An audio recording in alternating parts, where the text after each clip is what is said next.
Morning everybody. I've just put a video up on, I'll explain who I am in a second. I've just put the video up on the screen. You've probably heard of this interweb thing that the youth are playing with nowadays. You can get videos on it. And this is a video shot at a crossing in Moscow. Just have a look at it for a minute too.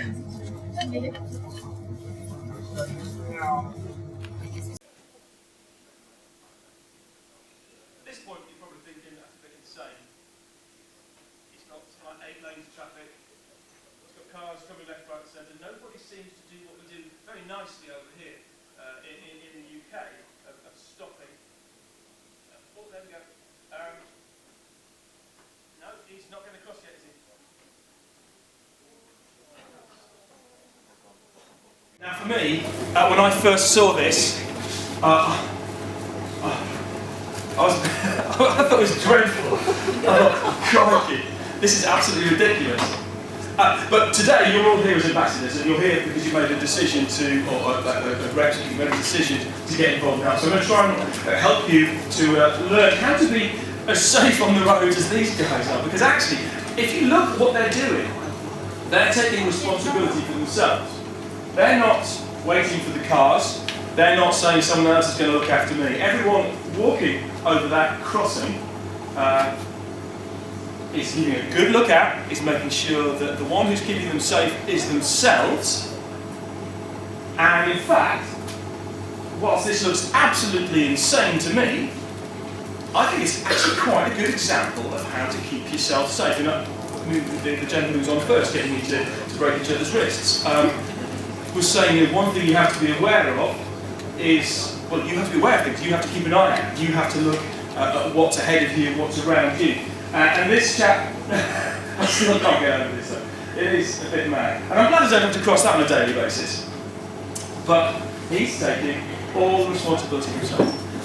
So just wait till you get to the side of the road again. Is he going to make it? This one? It's a video, I know he's going to make it again. Okay, that doesn't get run over this time. Here we go.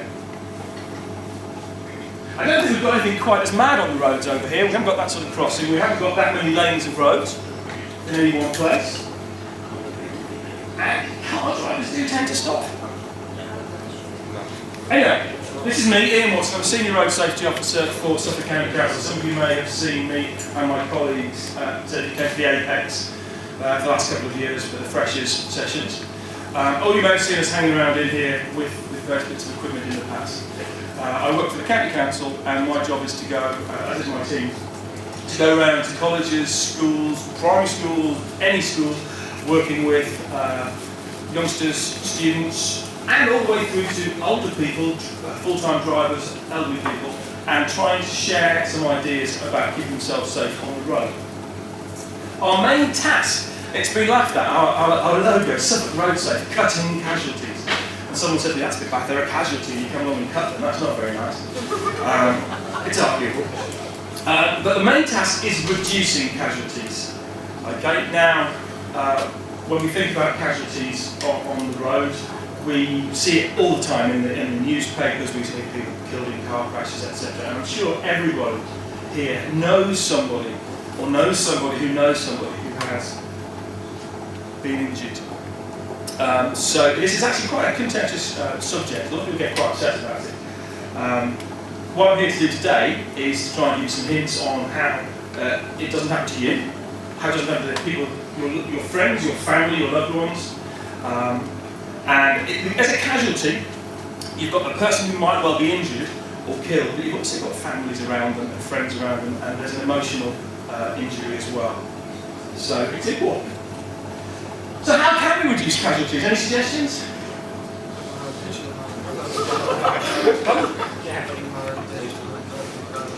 Pay more attention? Pay more attention when driving the car? Yeah, okay. Any other thoughts?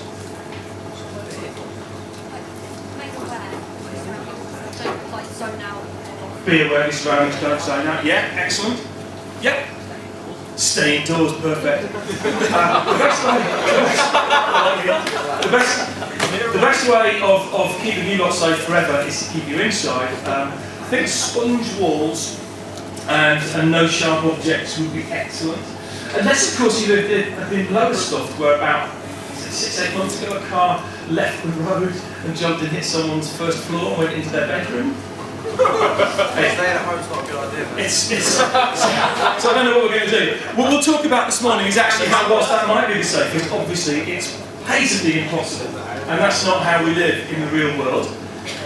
You've all made it here today nice and safely, well done. Well, hopefully you all make it home at the end of the day. I've made it pretty much safely everywhere I've been. It is not a guarantee that as soon as you go outside the real world, you're going to have a problem on the road. So, how can we reduce casualties? We can make them stay indoors. What some people do is this. They scare people into being safer. Okay, I've been to presentations where it's, you're going to die. Okay. Apparently I haven't died, and I've seen horrendous photographs of what can happen within a car crash. Yes, careful with roads and cars, absolutely. But I've seen photographs that I do not want to see again, and it put me off everything. It's my passport, I realise that. There are some horrible things that you can see. Now, people come away from events where they see some really dreadful things, they go, oh yeah, that's really hard hitting. But you know what? Because it's so hard hitting, a lot of the time what happens is people say, it can't happen to me, I can't imagine it happening to me, I don't want to imagine it happening to me. And what do I do about it? It's going to. And they often forget about it. And there's a bit of research that would say that after about 6-8 months, people sort of forget about it. They remember how hard hitting it was, but actually, what was that message he was giving out? Oh yeah, don't be dead. I forgot how not to be though, but just don't be. So we don't tend to go for scaring people. So how else could we do? We could give out information so that people know what the risks are. That's probably more useful, isn't it? Giving out some information, because I sometimes don't know how dangerous things are until someone tells me. Why should I if I've not had experience of them?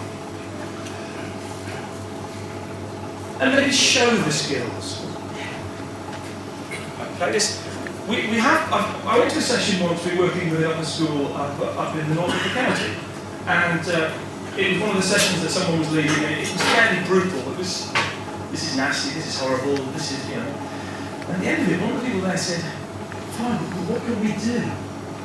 So what we like to do, the road safety team, is we like not to scare you, although occasionally a bit of a slap around the cheek might help. But we like to give out information and help you learn some skills, or at least tell you what skills would be sensible for you to have. And actually, you will find that the skills that you need for working in a road environment, whether you're a driver, whether you're a pedestrian, whether you're a toddler, whether you're an adult, are pretty much the same. And we've used words like observation, being aware. And those skills, observation, I can guarantee you, if you're doing some good observations, you're walking along and not falling over, you're doing, at one level, the same thing that a police top-level motorcyclist would be doing. He's doing it on a motorbike, you're doing it on the footpath. It's the same skills, it's just a matter of practicing them. We've got a problem with older people, though. Because nobody likes to be told what to do by them. And I would class myself as an older person. Okay. Now, you're youngsters, compared to me, and I think a lot of the time, I'm not saying you do, but we go to a lot of places, we talk to them, they go, yeah, he's an old kid, let's not pay attention. Or, yeah, that's fine if you're slow and old, I'm not. So sometimes, the message coming from me, even though it's a good one, I think, I would, because I'm giving it, but the message coming from me doesn't really get out to everybody it needs to get out to, because listen to me. Normally I'll be telling you what not to do. Don't do this, don't do that, don't do this, and really, who needs that all the time? And teenage rebellion. It's always been. Nobody wants to do what their parents did. So if you see an older person like me going, no, I'm going to stand at the curb, look left, right, left, whatever, you're going to go, I don't need to do that. It's rebellion. And that's what happens. And this is the thing that school teachers have found all the time, college lecturers have found all the time. Actually, it's very difficult sometimes to give information out that's important, because people are going, yeah, what do you know, old man? Although I have got expert opinion, and I have colleagues who have expert opinion gained from lifetime experience. Well, obviously not very long lifetime because I'm young and youthful. But we can give out information. It's a matter of how we can get it to people to share it. And I'm sort of hoping that you lot here might well be one of the groups of people who can help us share that information. Because you've sort of signed up to being student reps, haven't you? And ambassadors, and maybe as part of our tones today, you can think, well, that's a good idea, I might sort of work out how I can share it with the other students. So risk. I'm going to talk about risk first of all. There is an element of hard-hitting information that you need to know. How risky is it being on the roads? What do you think? Is it riskier than drugs and alcohol? What do you reckon? Okay, it's simple to say, but the fact is, from birth to the age of 14, if you're going to be killed or seriously injured, the most likely cause of it is being hit by a motor vehicle, a pedestrian or a cyclist. Fact. Okay? Think how often you're near a road, on a road. A lot of the time. Everybody came using some sort of road, whether it's beside a road today or on a road. So you're on the road a lot, it's exposure. And there's lots of people out there. That's up to the age of 14. At the age of 14 it's all fine, isn't it? No, sorry, the next fact is from the age of 14 to 35, if you're going to be killed or seriously injured, the most likely cause is being either a driver, a passenger, or a passenger in a motor vehicle. Okay? That's a fact. Now, I'm here, I'm happy, I've never had a crash. Alright, so it doesn't have to happen, but you need to know that actually, exposure on the roads, the longer you spend on a road, the more chance you have of something happening. So learning how to use roads is a very, very good life skill. Literally a life skill. And all of you here, I suspect, will want to go into some sort of a job where you might need to drive. Or even if you don't want to drive or don't need to drive, you're probably going to be a passenger. Whether you're riding along with a driver going off to do a job, or whether you're a rep, or whatever you're doing. Okay, so these are skills which I think need to be shared. Teenagers' brains. Now, a lot of people would say they're very busy. Some people say they don't have many. I think that's wrong. But teenagers' brains are an issue. And there's an issue that teenagers can't do anything about. It's to do with nature. There's a bit of your brain that judges risk. And the risk centre of your brain is the last thing in your brain to actually fully develop. Currently, your brains are still growing, getting all full of stuff, whether it's Justin Bieber or whether it's How to Change Your Blood. They're in there somewhere. And until you're about 25 years old, sorry, did I upset you by saying Justin Bieber? Some of you. If you're till about 25 years old, that centre of your brain doesn't fully solidify. So that's the bit about your brain that says, oh, that's a bit risky. You'll often hear old people going, I wouldn't do that. Where a youngster will leap in. Look at the demographic, look at what age range is in the army. People the people who start dangerous sports and things like that. The people who go on fairground rides and really enjoy it, there are some odd old people. But actually, the concept of risk and thrill, it's all good fun, isn't it? So it's thrill seeking.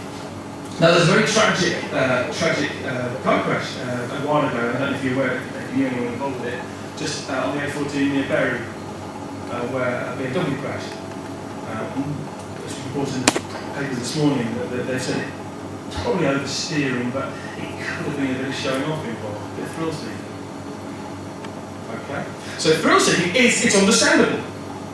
Quite understandable. But you need to know that sometimes, I keep saying, if I use the word you, I'm not necessarily saying it's going to be you. One needs to know that any behaviour that you decide is great fun, maybe that little pause and go, hold on, what did the bald man say? maybe I've not got my thinking hat on. Okay? So thrill-seeking behaviour is an issue, and that's why I'm afraid the age range between 17 and 25 as car drivers and car passengers is the highest risk time, because that's when things go wrong. A very, very small percentage of younger people have a driving licence, but a massive percentage of people who are involved with crashes are your age. Okay? And of course, if you're a thrill seeker, or if you know people who take a few risks and have a bit of fun, what could possibly go wrong when they're pedestrians or in cars or on bicycles? Well, quite a lot, couldn't it? Because you add risk seeking and maybe a bit of silliness, and you put speed, and you put a weight of a machine, and you put lots of things around you, then it could go wrong. Okay. There's a picture here we took near West Suffolk House. It's not far from here. You don't know, some of you may well be on this picture. So what we've got there on the picture, can you all see it? You'll pretty much know where it is. Down by the sports centre, isn't it? So it's just over there, about 300 yards. And this is a photograph taken by my colleague, just because he wanted to show what actually students do. Because we always find ourselves saying, well, this is what students do. People say, do they? Yes, they do. So here's a picture, and it shows interesting use of the road, doesn't it? Well, in fact, there's a huge footpath on the left-hand side, footpath and cyclepath on the left-hand side of that picture, and on the right-hand side is a road, followed by some grass, and on the right-hand side of the road you'll see a white line painted, which is a cycle lane, and there's people just walking along it with their backs to the traffic. Does that look like a sensible, safe decision? No. Not really.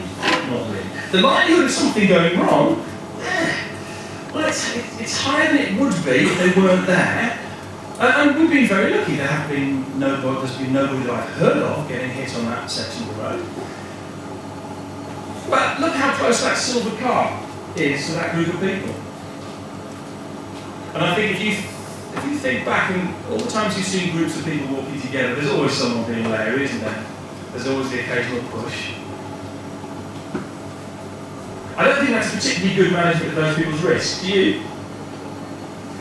Some people have made a decision to go up on the grass because they thought, actually being on the road, that's a bit daft, I'll go on the grass. They moved away from the road, fine. Some people have moved onto across the road, gone onto the cycle lane or the footpath and are walking along that. That's a better decision. Although there's a young couple, you can probably just see the lad with a bike. Can you see him? He's looking deeply into his girlfriend's eyes while crossing the junction.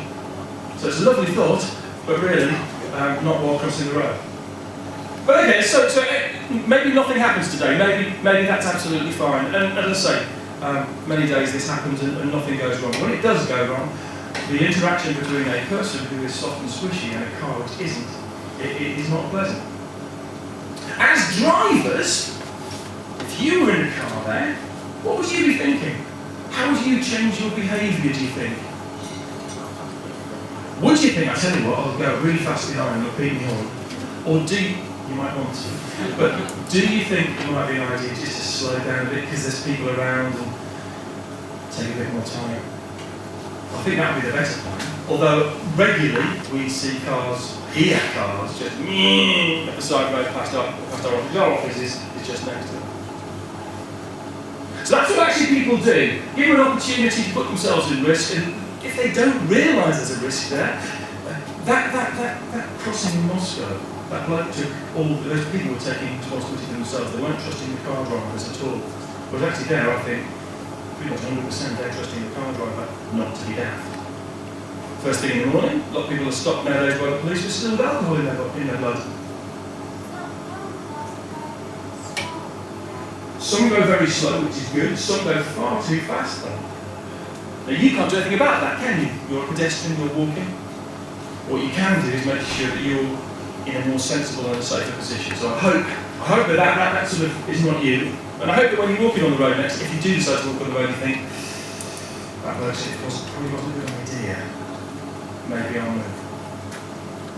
Risk management. We've mentioned risk a couple of times. What is risk? Well, risk is the thing. Well, I tell you tell me, what do you think risk is? Any idea? Risk. You've heard the word a lot. Oh, that's a bit risky. What does it mean? Any ideas? Can you think of something that might be risky to do? Gambling, yeah, you lose money. Juggling razor blades. That's fairly risky. Risk is the thing that could is the element that makes something go from being nice and safe to being potentially harmful. Okay. The example we would tend to give is if you're going to sharpen a pencil, and we haven't got a pencil sharpener, you have a large knife with a really sharp blade. That could be risky, couldn't it? You could cut yourself with that. Would you cut it towards yourself like that? No, you wouldn't, because that's daft. So you manage your risk. The knife is still the danger. You'd probably cut it away from yourself, wouldn't you? So you've taken a risk, you've put an element of control in there, and you've made it much safer. Not absolutely safe, but much safer. And that's what we're looking at. We're managing our risks. We're not saying, oh, don't avoid the roads, avoid pencils, avoid those sort of things, don't be anywhere near them. Don't stay in your room all your life.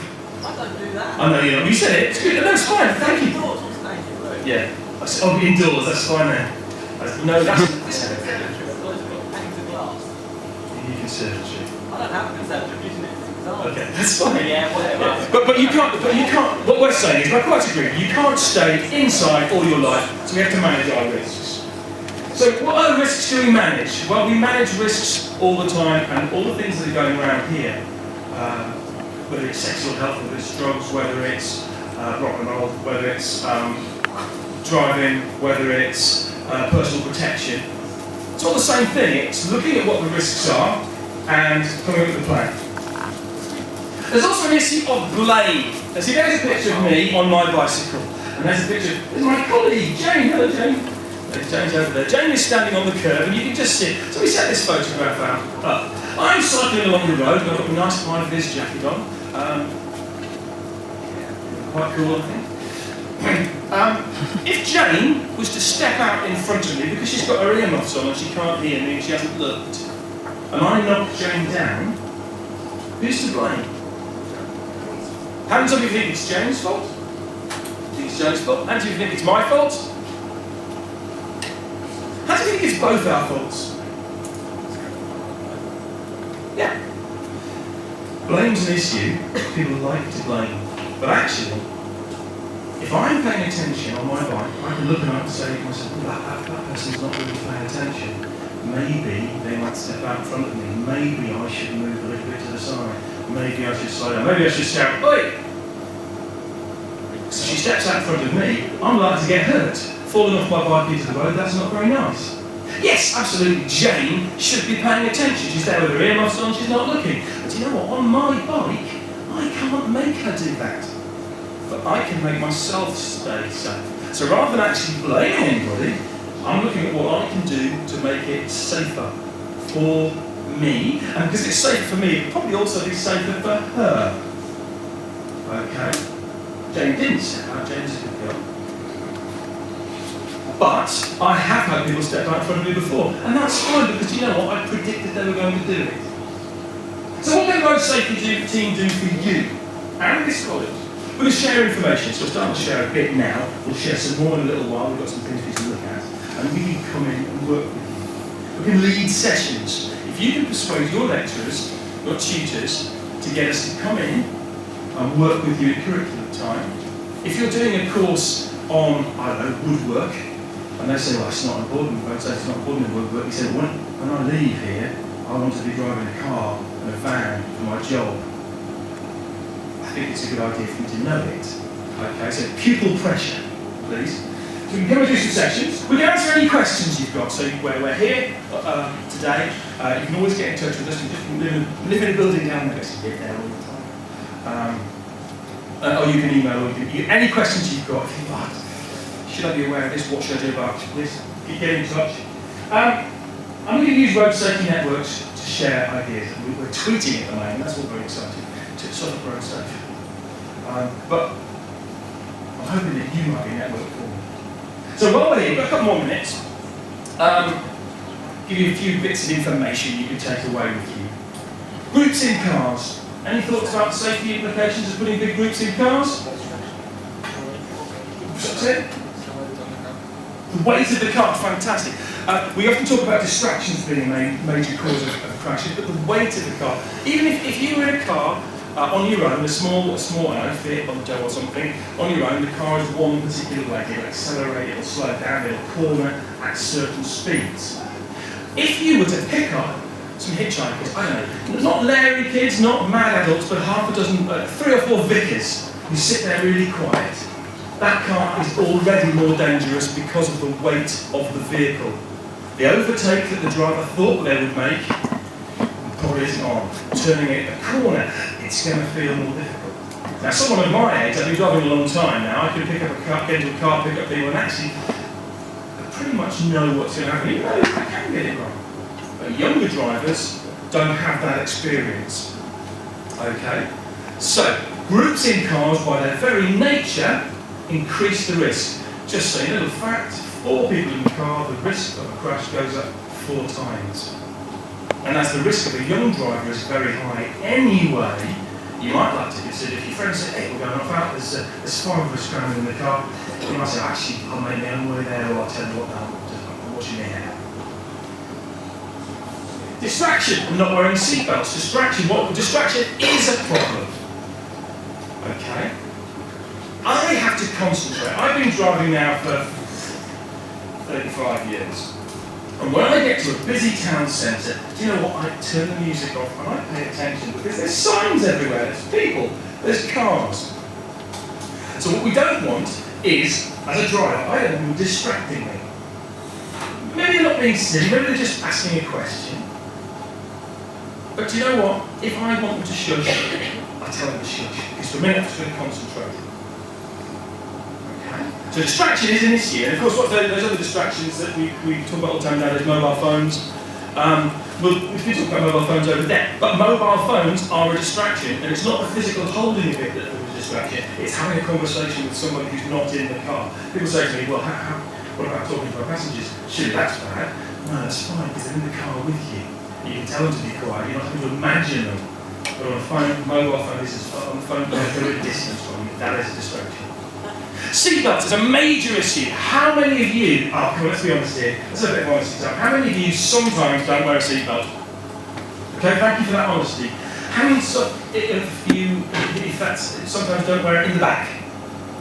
Front? Okay, sometimes. Okay, thank you for your honesty. I would say seatbelts is a passion of mine. It has crashes pretty much year on year. Crashes never change, there's always crashes. In fact, more cars on the road, more chance of crashes. But the introduction of seatbelts has absolutely reduced the injuries. Absolutely. Okay, it is one simple thing you can do to stop. And this is horrible stories of people flying out windows and things like that. I can talk to you, but please, if you are in a car, put your seatbelt on. And if you're in a car with somebody who hasn't got their seatbelt on, think about what will happen if that car stops suddenly. That person's going to be flying around inside that car, and you are going to be as injured as they are. So you put your seatbelt on, you've done the right thing, and suddenly they come crashing into you. You would not like me. All 11 stone 6 plus VAT and added extras crashing into you. Okay? Oh. Okay. So seatbelts, massive passion of mine. Thank you for being honest. And this is great. If you're honest, we can help. Peer and group pressure, the worst thing. How do you keep safe in groups when one of your mates is saying, come on, let's do this? That's really, really difficult. And I'm so pleased, but actually I'm older now, and I don't have people doing that. People telling you to go faster, to do this, to try that. It's a constant nightmare. And we're coming up with various plans of strategies for you as young passengers and young road users to say, look, actually, I'm unhappy, I'm scared, I don't want to look like an idiot, but phone a friend and say, can you come and collect this? And if they say, well, likely, okay, imagine this phone call, Mum, yeah, the driver's getting drunk, can you come and collect me? Can you imagine when they go, no, he took you there, let him bring you back. That's not going to happen, is it? So actually, but what would be a good idea is to have said beforehand, you know, do you remember last year, right, we had a conversation and you said you'd come and collect me if necessary, now's the time. Okay, have that conversation. Passenger safety. If you're a passenger and your driver is driving like a fool, you are at risk. If you're in the car with somebody, the likelihood is they are your friend. A friend would listen when you said, actually, I tell you what, I'm a little bit worried today, you're going a bit fast. And if they don't say that, if they don't do anything, say, I feel worried. They can't deny that, I feel scared. And if they don't do anything about that, trust me, they are not your friend. Okay? Vitally important that you actually say something very difficult but important. And you learn to take responsibility for yourself. Don't blame somebody else. Okay? It's not their fault. It's you taking responsibility. I bet you've heard it 100 times. If he jumped into a fire, would you? But it's a very good point. Okay? You've got to take responsibility for yourself. And this is why you've come to college, you've signed up to do this thing, and that's great. That's a really good step. Because you're not just deciding to take responsibility for yourself, you decided to take responsibility for sharing with other people. And that is excellent. So thank you. We do motorcycle safety. We talk about clothing. Don't forget when you're riding a moped, you need to have fun with the clothing, and decent clothing. Trust me, 30 seconds, 30 miles an hour landing on concrete, a road surface will take big chunks off you, and it's horrible. Okay? So the clothing is a good idea. Training! We've got a training course that we're giving away at the moment, sort of giving away. But always get extra training. It's great fun. You learn to be better on the road. Advice. Here's good advice. Anyone here a moped rider? Thank you. Biggest risk for you at the moment on a moped, main road, T-junction. Okay, what's going to happen to when cars get to there? They pull out. They do that, okay? Now, the great thing is, I've told you about that, so now you're prepared. Alright? And we can talk when you come up to see us about what you can do about it. But unless you know that's your highest risk area, why would you pay extra attention? Okay, so we've been talking about the risks so you're aware. And that's for pedal bikes as well. Do a lot of cycling. Okay? And cycling, loads more people cycling now. You should see me in Lycra. I would run if you see me in Lycra. So we do whatever you need. If you say, actually, Ian, we've got a problem, we come in on the coach and it's dangerous, or I don't like the driving, or whatever, come and have a chat. And this is the last thing I'm going to ask you. You are the road safety. You've had a bit of road safety input today from me, you've had more from all of us.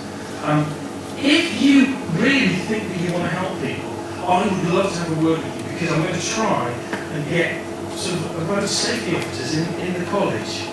I'd love a couple of you to say, actually, I'm quite happy to share information around. We'll see if I can get a bit of a wall, do a notice board, get information out there. And if you would do that, that would be absolutely brilliant. Okay, well thank you very much indeed. We're going to be over there, we've got 2 driving simulators at the game, so come over with us. Thank you very much indeed.